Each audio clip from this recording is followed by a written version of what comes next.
My name is Renita. I'm going to be your CNA today. I see your call light is on. How may I assist you? You need to go to the restroom? You do?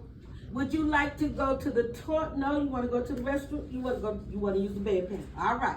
Let me wash my hands, gather my supplies, and I'll be right back with you. Give me a few minutes. Can you wait a few minutes? You can? Okay. So I'm going to wash my hands. Right? Yes. Put on what? Gloves. Get my what? Supplies. So I'm going to go back to Mr. Jones. All right, Mr. Jones, you ready? Now you're going to help me with him. For demonstration purposes, I am going to have Mr. Jones exposed. However, in real life, put that back for me, Abdul. In real life, when you expose them, this is all you have to do.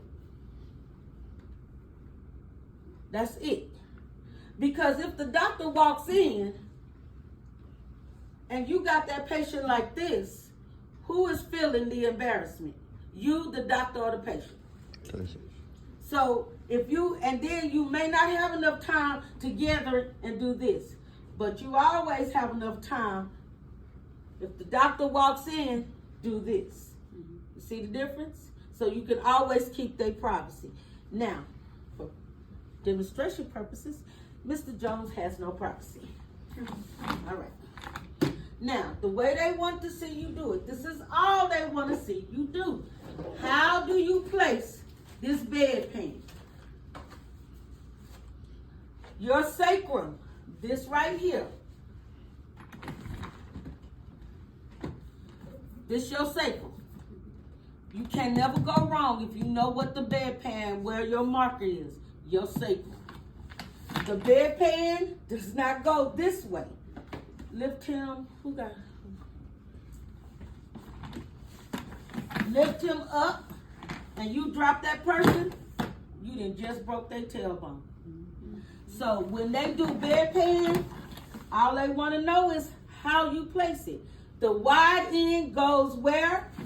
On the sacrum. All right? So the wide end is where? On the sacrum. So if you put it on the sacrum, it's going to automatic. You see how it fits over the butt? Mm-hmm. That's what you want it to do. So what end goes over the butt? Wide end. All right? So the first thing you want to do is place. Hold on a second.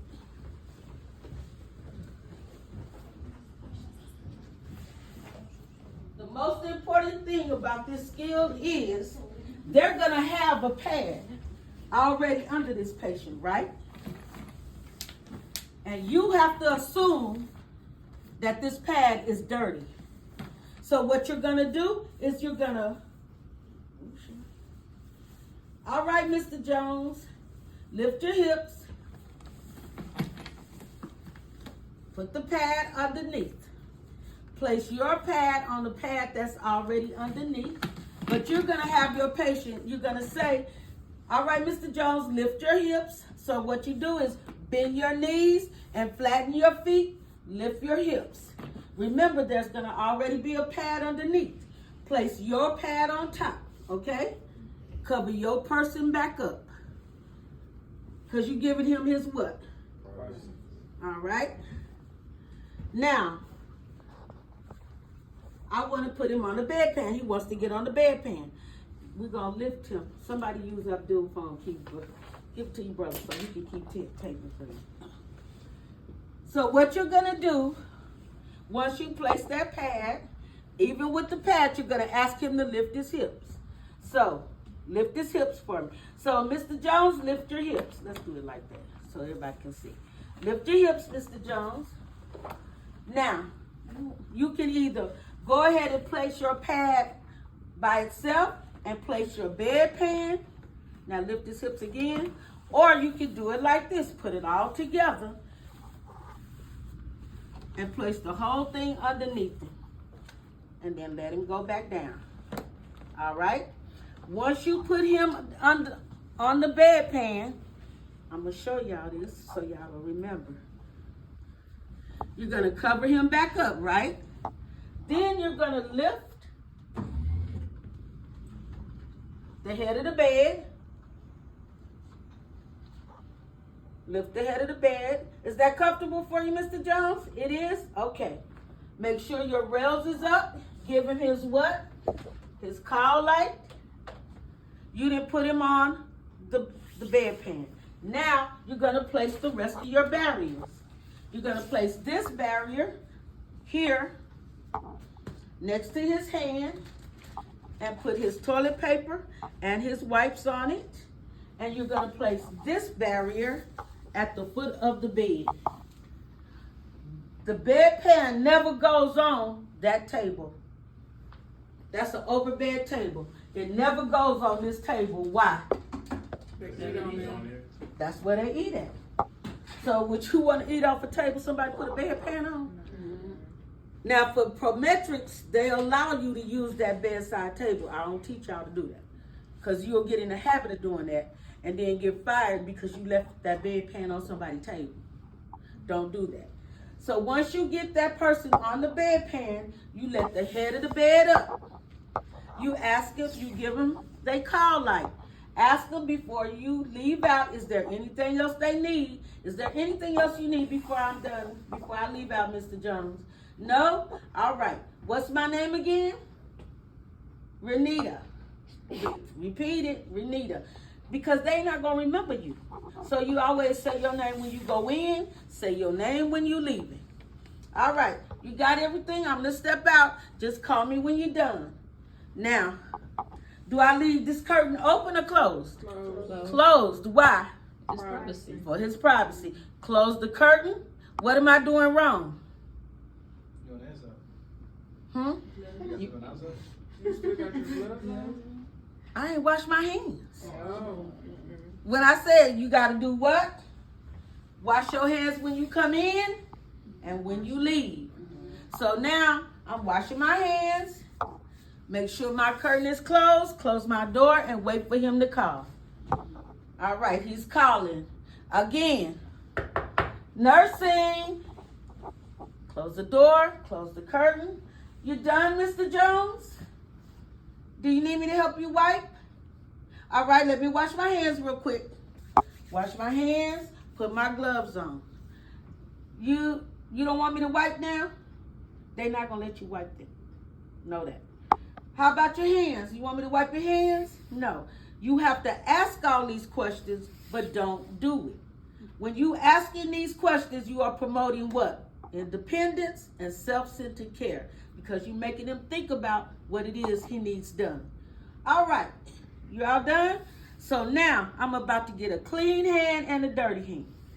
This is my dirty hand. Because why? He said he was done. This is all now what?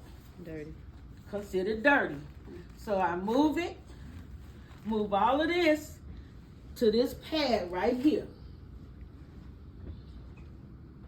Now, You put on another pair of gloves? I'm still got my gloves on. No, I ain't got to change now. Because all I'm doing is moving stuff now. This is my dirty hand.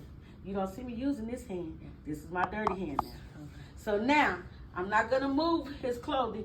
The first thing, once I remove that and place it there, now I'm going to use the clean hand to do what? Let the head of the bed down. So when you put them on the bedpan, you raise the head of the bed. When you get ready to get them off the bedpan, you let the head of the bed down. So now I'm back to my clean hand because I'm now touching what? His sheets. And I'm giving his privacy. I'm going to pick up his because I didn't throw it down. All right, now with my dirty hand, I'm going to say, Mr. Jones, come on, Abdul. On a count of 3, I want you to lift. 1, 2, and 3. I'm going to pull this whole thing. You see, I got my pad, the day pad, and I'm going to bring it down. I don't care about that dropping. And drop this here. Now, with my clean hand, I'm going to cover him back up. Is there anything you need before I go dispose of this, Mr. Jones? No? I'm going to pull up his rail, and I'm going to give him his call light. Now that he's situated, are you sure? Is there nothing else you need? He don't need anything else. Now, both of these hands are gonna become what? Contaminated. Contaminated, because now I'm about to clean up. I've taken care of my patient. So I'm gonna grab all of this. These are gonna go where? In the trash. So this is going in the trash. This is going in that basket. This is going with me. So I'm gonna bring this, dump it into the toilet, put this to the side, because we're not throwing this away. Why are we not throwing this away? It's tissue. Because this is stuff. Throw this away. I've already dumped this. Now I've thrown all of that away. I've dumped off the urine. Now I'm rinsing. Rinse, dump. Rinse, dump. Once I'm done rinsing, I take down and do what? Dry it. Why are we drying it? So water won't be leaking. Huh? Bacteria. So then there's no residual bacteria. So if they have sandy wipes, you just take a sandy wipe and wipe it down and let it air dry. But if they don't have sandy wipes, then you got to use that little bidet thing they have in all the toilets. Do not pull that thing all the way down, because when it hits, it's going to splash up. So what you want to do is pull it down just enough to get the water, rinse it, pour it out. Get enough water, rinse it, pour it out, dry it, put their supplies back in it, and place it under the toilet. And you're done. Then you want to wash your hands, take your gloves off first, wash your hands, go back to your patient. Is there anything? We're all done, Mr. Jones. Is there anything else you need? No? What's my name again? Renita. All right, call me if you need anything. Now I'm going to open the curtain. Why am I opening that curtain? Because now you finished. I'm done and I want to monitor him. And then I'm going to leave the door open. Now, Miss Smith says, close the curtain. I had to tell her, in nursing homes, you don't close the curtains because you got to monitor that patient. So what if you walking down the hall and then you going to see Mr. Abdul, but you looking in on Mr. Jones and catch him doing what? Trying to get out of bed. He's a fall risk. Mr. Jones, hold on, stay in that bed, I'll be right with you. And then you go on, because you have to leave the door open. You will not find in any assisted living or any nursing home the door is closed. If you do, they doing a procedure. Okay? So what they want to see is how you place that bedpan and how you place your barriers. One here at the foot of the bed. Remember that. Don't ever put a bedpan at the head of the bed. And there's a video somewhere floating on YouTube where a girl did that. And you could tell that man uncomfortable. She took the bedpan from under the man and set it right there. Not by his head. Right by his head. You can look at the video and see that man uncomfortable. He's scared to move, because if he move, it's all going over here. And she just going on about business like it ain't nothing. So you got three places to place your barrier. Question, is there always going to be somebody to come in there with you to change? No. Oh, okay. So these are your placements for your barriers. Everybody get a picture of it. So look.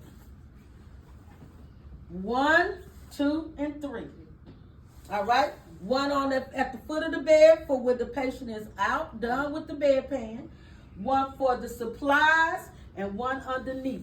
And remember, when you remove your pad, take the whole thing. Remove their pad as well. And do not replace it. Because if you do, she's going to let you and then fail you.